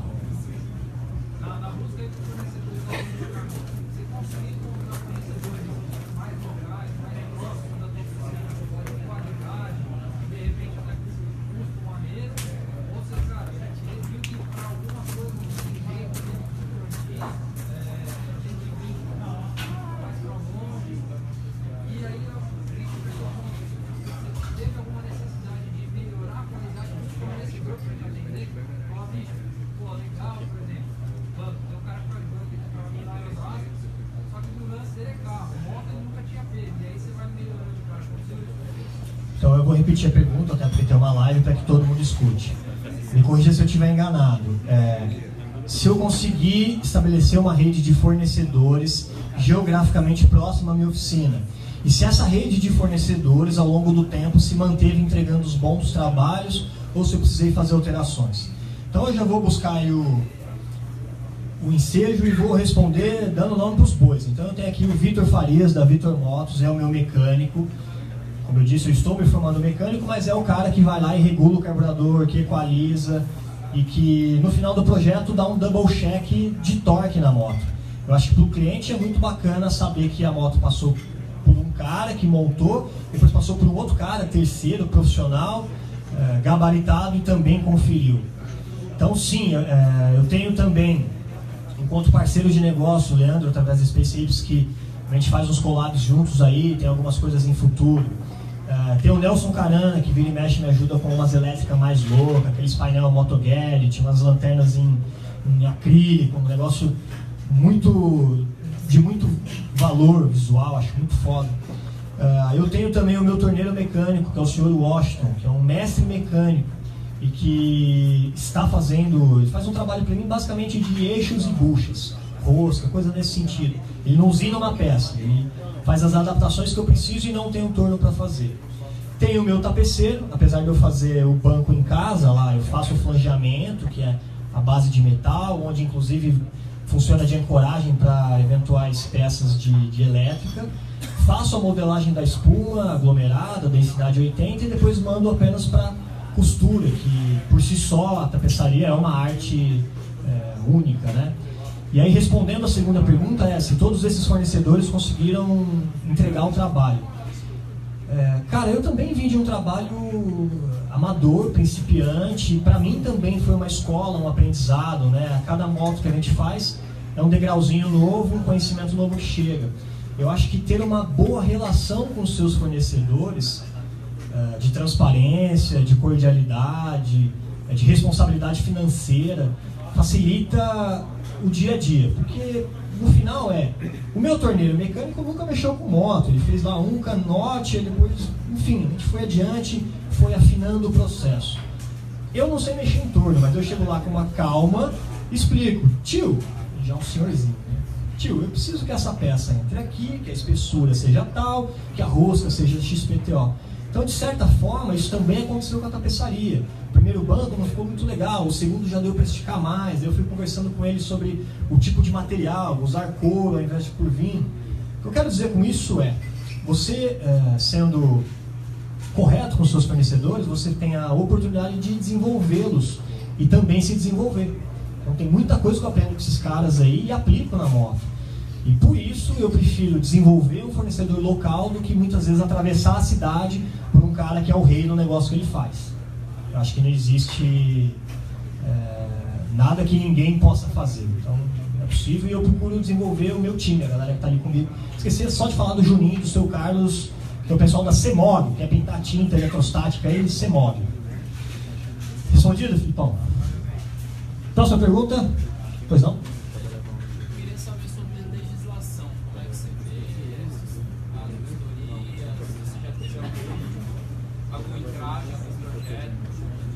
Perfeitamente. Então a pergunta do nosso amigo é sobre a legislação.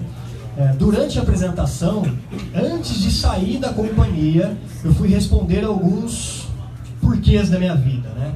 Então, quais são os fatores que eu determinei para sair desse negócio? Quanto que eu quero ganhar, se o mercado ia conseguir pagar o meu salário, aquilo que a gente estava falando. Eu coloquei um item ali que é fatores externos. Então, eu vou citar o primeiro fator externo aqui que vocês quase nunca devem ter passado por isso, acho que só eu, que é a atrasa do correio.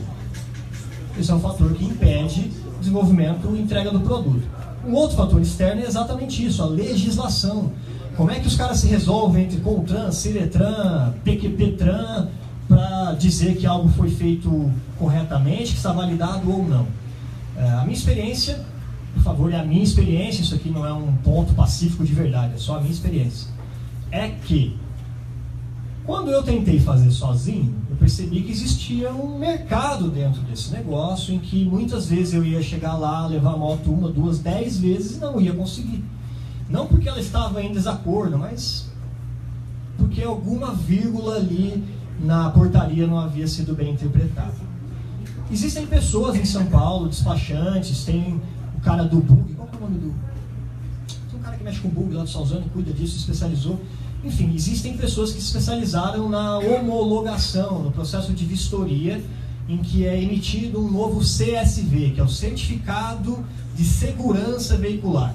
Eu poderia montar uma moto e colocar uma roda de bicicleta, eu mato alguém na rua, tá certo? Não. Para que esse CSV seja aprovado, você tem que estar com muitas coisas em ordem, do tipo, aquele espelhinho redondo, o cara já não aprova e tal. E aí o que eu estava dizendo é, toda vez que eu tentei ir sozinho, eu perdi tempo, fiquei estressado, perdi dinheiro de transporte, vai e volta. E aí eu encontrei uma pessoa que também é um fornecedor de serviço, cuida, na verdade, da frota inteira lá. Ele me avisa, ó, moto tal venceu o documento, você precisa me pagar X. Esse cara consegue, conhece, desenrola e me entrega a moto vistoriada, com o laudo e o campo de observação, alteração de característica. Aí vai o número, se é visual, se é alteração de característica de rodas, se é alteração de característica de suspensão, de sistema de sinalização. Então, o que vai determinar aí quais são as letras que vão aparecer lá no documento é o tipo de vistoria que vai ser pedida. Na prática, tem funcionado. Por incrível que pareça, houve um movimento aí há mais ou menos um ano e pouco atrás, que sim afetava o meu negócio enquanto negócio, porque sai uma matéria num portal super famoso dizendo, tá tudo proibido, pânico, fogo no oceano. Pouco tempo depois, questão ali de menos de um mês, eu acredito, aquela portaria foi suspensa, entrou em vigor a portaria 60 e a portaria 61, salvo engano, e ali está muito bem detalhado tudo que agora pode ser feito na moto. Então sim, a nossa legislação hoje permite, é burocrático, não vou enganar nenhum dos senhores. A minha dica é, procure alguém que já faz isso, porque ele já tem os caminhos, ele já conhece eventualmente o que vai ser reprovado de cara, e aí você tem a chance de corrigir antes de dar com a cara na porta. E no conceito de venda isso é muito importante. Quando uma moto... eu não falei isso, né? Eu, a priori, produzo moto para o cliente. Eu fiz aí um ou outro exercício em que eu comprei uma moto, que eu construí inteira e estou vendendo. Quando eu vendo uma moto para um cliente, existe toda a responsabilidade de venda de um veículo, da garantia, do motor, do câmbio, do prazo. E ninguém quer comprar uma moto customizada como essa sem a segurança de que ele vai andar sem ser preso. Então, a homologação, a regularização das alterações ajuda muito na questão negócio. Na prática, muita gente aqui deve ter moto customizada. Eu acho que vocês podem abrir um fórum aí, quem puder colaborar. Eu nunca vi moto aqui em São Paulo ser presa. Já aconteceu de viatura parar, descer a Rocan inteira para olhar, e o cara subir em cima e pedir uma foto. Então, beleza, velho, eu bato quantas fotos quiser. Todas as minhas motos têm... Olha lá. Todas as minhas motos pessoais têm a regularização de documento? Não. Essa daqui, por exemplo, não tem, eu nunca tive problema. Mais adiante, se eu puder fazer, eu vou fazer. Custa a bagatela de R$ 1.500. Então, dá para fazer sim. Só para complementar, você coloca esse custo no seu orçamento, você passa por dentro. Lá atrás eu disse assim, ó, entenda qual o seu negócio, o que você vende. Eu vendo uma moto customizada. E como eu ofereço para o meu cliente a solução de ponta a ponta, eu já digo, se você optar, dá sim para regularizar tudo. O dinheiro é X e você vai mandar direto para o despachante. Porque aí, contabilmente, financeiramente, ele entende onde acabou a minha responsabilidade e onde começa a do despachante. Então, se o documento atrasar uma semana, ele tem que ligar para o despachante. Mas, eu ofereço sim, eu tenho um profissional que realiza esse tipo de serviço. Respondeu, né? Alguma outra pergunta? Pois não? Vou fazer uma pergunta. Primeiro eu queria falar uma observação. Dá para ver a formação administrativa e o tempo que você trabalhou em empresa. Na apresentação. Olha o tempo da empresa aí. Obrigado. Dá para ver. Você comentou do seu custo mínimo para colocar a moto para dentro da garagem. Mas a gente sabe, mexendo na moto, que você tem imprevistos no caminho. Você falou que você não abre mão de certas coisas, pintura, outra coisa. Quando você percebe que você vai estourar essa linha desse valor mínimo, como que você trata isso com o seu cliente? Para falar, ó, eu abri o motor e, pô, dá para bater. Perfeito. Vai gastar, vai dar ruim. Acho que todo mundo ouviu, eu vou repetir. Uma vez que eu defino um valor de projeto, parte de 10 mil, como é que eu vou reagir quando eu encontro imprevistos que vão custar uma grana? Perfeito, né? Então, inclusive eu tenho um cliente aqui em que eu estou produzindo a moto dele lá, é a que está na mesa de cirurgia, e a conversa foi muito transparente e direta. Olha, eu não quero retificar o motor do CB400. Por mais que você coloque peças originais que são raríssimas, é um motor defasado, a engenharia dele já apresenta pontos difíceis e em algum momento no futuro ele vai dar uma gotinha de óleo. Então, não quero assumir a responsabilidade desta etapa porque eu não posso te garantir a perfeição. Perfeito, meu motor funciona, eu não quero fazer isso mesmo, então temos um acordo. Naquele projeto eu vou até a montagem do motor de novo na moto. O motor aqui está engasgando, eu preciso colocar no ponto, está vazando óleo, precisa trocar o óleo. Eu tenho o terceiro, o Bitão, manda a moto para ele equaliza, troca óleos, filtros, e aí se precisar desmontar o motor ele faz. Eu busquei a formação, mas se eu for entrar em todas as etapas de montagem, eu não consigo ganhar dinheiro no que eu sou rápido, no que eu tenho proficiência para montar, que são as rodas. E aí nos casos onde isso não estava previamente combinado, então a GS acho que é um exemplo, né, Lê? Ela chegou e tal, era um projeto que já havia passado por algumas outras oficinas, e na remontagem a gente descobriu que faltavam componentes elétricos. Falta ali um motor de arranque, falta um retificador e tal. Tudo isso está filmado, registrado no WhatsApp, é um canal de comunicação direta e online. O cliente aprova, fala, cara, então precisa pôr e tal. Eu coloco e a conta vai para ele do excedente. No caso da GS, a gente ainda tinha margem e não houve um excedente. Mas... Desculpa te interromper. Pois não? Isso pode gerar uma frustração. Porque você passou um valor, você deu uma estimativa, é claro, você tem uma margem para trabalhar, e aí a hora que você abriu o motor ou foi mexer alguma peça, vai custar muito mais. Eu tenho uma margem de segurança de centenas, não milhares. Se eu precisar desmontar o motor de uma moto, vai custar 4 mil, não há margem de segurança, não há bolso que aguente. Do ponto de vista da negociação, que eu acho que quando a gente combina, né, o que é combinado não é caro, a coisa segue da seguinte forma. A moto vai precisar de uma revisão mecânica, a gente já sabe que o motor dela está ruim. Eu paro com o meu orçamento exatamente onde acabam as minhas responsabilidades de fabricação, adaptação e montagem, e aí eu começo com outro orçamento de mecânica. Via de regra, eu procuro não receber a moto em que o cliente não sabe que estado está. O Gil esteve lá semana passada comigo, batendo um papo, né? E aí, por uma situação de coincidência, um potencial cliente ligou, porque viu aquela Saara lá, do Top 9 lá. Falou, cara, eu quero uma moto, eu ganhei aqui a moto do meu tio, eu tenho 20 e poucos anos e eu quero fazer a parada que nem estava lá no site. Primeira coisa, a moto funciona? Você vai chegar com ela aqui na minha oficina andando? Ah não, a moto não funciona, tem um probleminha elétrico. Então tá, então tipo, você primeiro resolver o problema elétrico para depois fazer a customização. A construção de uma moto, como qualquer outro empreendimento, começa do alicerce. Não adianta você montar tudo do mais bonito, melhor, caro, e papapá, chegar lá a moto não liga. Então a minha recomendação é aceite veículos que funcionam.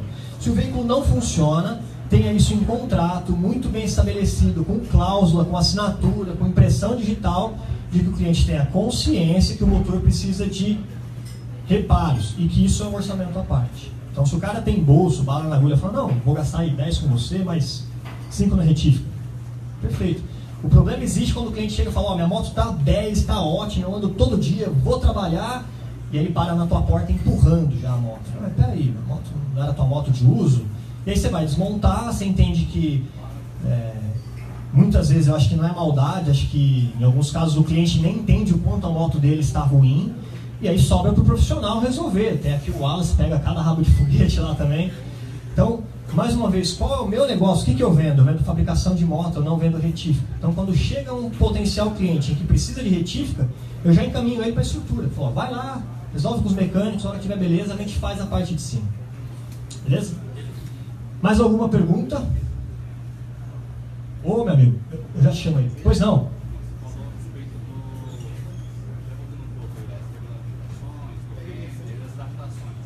Como é que foi para você a primeira conversão, dificuldades técnicas para conversão de balança, para adaptação de uma outra empresa de motocicleta, principalmente no caso aí da GS? Então ele está perguntando como é que foi na prática, mesmo após os renders, colocar as peças ali e a frustração de nem todas encaixarem. É isso? Cara, é frustrante. Você vai lá, compra a peça, demora uma cara para chegar, e ela chega, e você vai tirar as medidas, de cara, nenhuma peça encaixa, né? mas, inclusive do curso que eu estou fazendo, que é de metrologia, não é meteorologia, é medidas. Você entende o seguinte, uma moto inglesa que usa um eixo de 17 milímetros é compatível com uma moto japonesa que usa um eixo de 17 milímetros? Sim, matemática, 17 e 17. O rolamento que vai ali no meio é o mesmo. Aí você vai lá, pega a tabela de rolamentos, que é um negócio que a indústria produz para os fabricantes de moto, entende que a Honda usa o 6202 aqui, o outro é o 6203, então ali você consegue resolver alguma coisa. Outras coisas tem que de fato ir para torno, fresa, usinar, né? A hora que você coloca a peça, uma vez resolvidas as questões de rolamentos, de eixos, de bucha, vem a segunda parte, que é, beleza, a peça encaixou. Quem te disse que ela está no ângulo que ela precisa? Então essa moto aqui mesmo, a gente fez vários exercícios até entender a geometria que ela precisava ter. Para ter um ângulo de reiki aqui, que ela tivesse uma pegada esportiva, para ter uma altura que o cliente conseguisse fazer um contra-esterço, se projetar andando na moto, de faço uma pegada mesmo, um café racer. E no patamar mais básico tá vendo a placa? Não pode bater no pneu. Então, quando você consegue resolver o primeiro passo, que é escolher as peças, o segundo passo, adaptar essas peças, vem o terceiro passo, que é colocar na geometria correta. Quando você fecha isso aí, cara, você nem dorme à noite. É massa. Mas até isso acontecer, você perde um pouquinho de sono, sim. Isso só não me estressa porque, como eu disse, eu amo fazer o que eu faço. E existe uma sensação de recompensa, de gratificação imensa quando você, ali no terceiro ou quarta tentativa, consegue fazer o negócio funcionar. Então, é apenas ter paciência e não desistir. Tem solução. Pois não, meu amigo? Cara, considerando Pois não. o fato dos customizadores, por exemplo, teriam uma identidade, né, fixada como Shibuya, que a gente já conhece como empresa de referência. O que você considera, se você tem hoje, você considera ter uma referência para as suas motos? Claro que você considera o fato do cliente ter a necessidade dele. Cheguei e falei assim, cara, quero uma moto roxa dessa forma. Eu imagino que você tem uma identidade de aplicar esse daquele modelo. Eu estou começando a desenvolver a minha identidade. Ela parte da pegada que eu queria ter uma moto que parecesse antiga, mas que eu tivesse uma posição de pilotagem como de uma Ducati, de uma CBR e por aí vai. Então, o cliente hoje, quando ele chega, ele tem total abertura para desenvolver o projeto comigo, mas ele já chega esperando algumas coisas que eu faço aí. Se eu estiver enganado, você perguntou quais são os... Se você tem alguma identidade, fala assim, por exemplo, no meu projeto, eu não abro mão de ter tal coisa, por exemplo. Algo que identifique o teu... Tá. Algo que identifica o meu projeto para os outros. Exatamente. Todas as motos que eu pus à mão, elas têm frente invertida, tem um trabalho extenso na suspensão, sobretudo no conjunto ali de rodas. Eu uso rodas de aro 17 com duplo disco na roda raiada. E o porquê que isso começou, minha vida com a moto começou por conta disso. Eu assisti lá aquela beleza daquele filme Tron, O Legado, pirei naquele maluco andando de Ducati, pulando uma rampa e não sei o que. Eu falo, preciso ter essa moto. Aí você vai ver e custa $1 milhão. Eu falo, cara, vou ter que fazer uma. Então a minha identidade parte de baixo. Eu começo a montar a moto pelo conjunto da estrutura, suspensão e rodas e freios superdimensionados.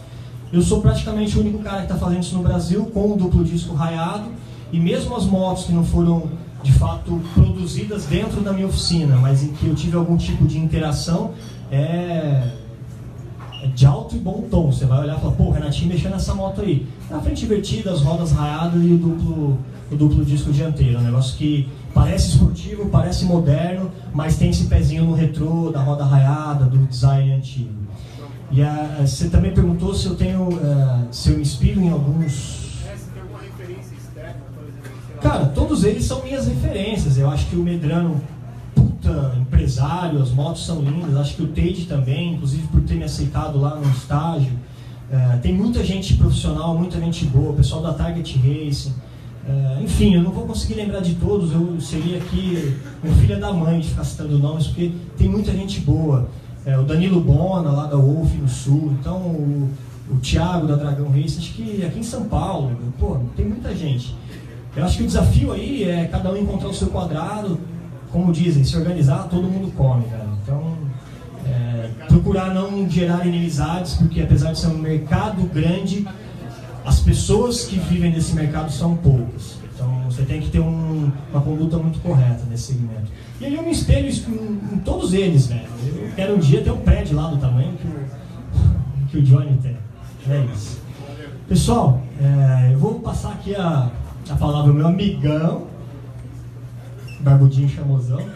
Eu quero agradecer mais uma vez a presença de cada um de vocês. Peço desculpas pelo quanto se estendeu. Estou aqui contando conversa já há quase 2 horas. Fico muito feliz em ter sido convidado e estou à disposição. @Fratesc Garage é meu perfil no Instagram, meu perfil no Facebook. Me chama, o meu WhatsApp é 952891000. Estou à disposição, é um prazer falar de moto, eu amo isso aqui. E muito obrigado pela oportunidade que vocês me deram. Valeu!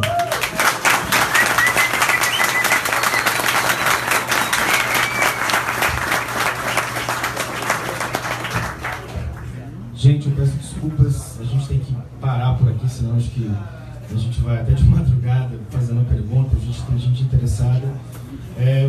Um obrigado imenso para o Renato, que se dispôs de tempo, trouxe a Thaís com o bebê de 9 meses na barriga, trouxe o Carlos, que trouxe as motos aqui para a gente poder vê-las de perto, fez um puto esforço. Aí, como eu comentei, a gente também trabalha com paixão, a gente não tem um centavo no bolso, mas tenta trazer uma coisa legal para vocês, com uma certa regularidade nessa coisa de trazer conhecimento e trazer inspiração. Eu espero de coração que tenha sido bom para vocês.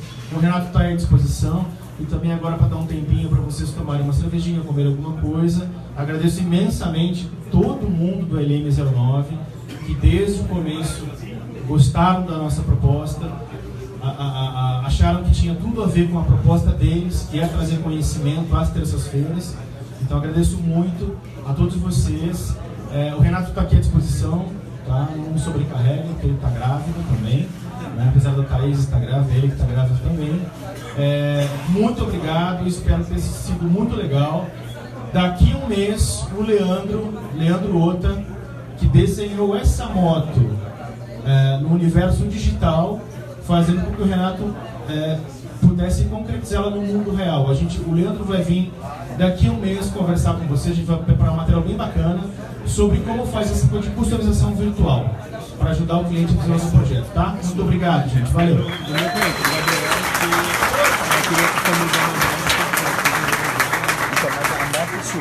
do Gabriel. Na verdade eu queria fazer uma capa racer, só que eu não tava pedindo demissão do trabalho. Deixa eu só dar uma pausa aqui, com licença. Cara, deu certinho, tava Pessoal, boa noite. Que bom, hein, velho.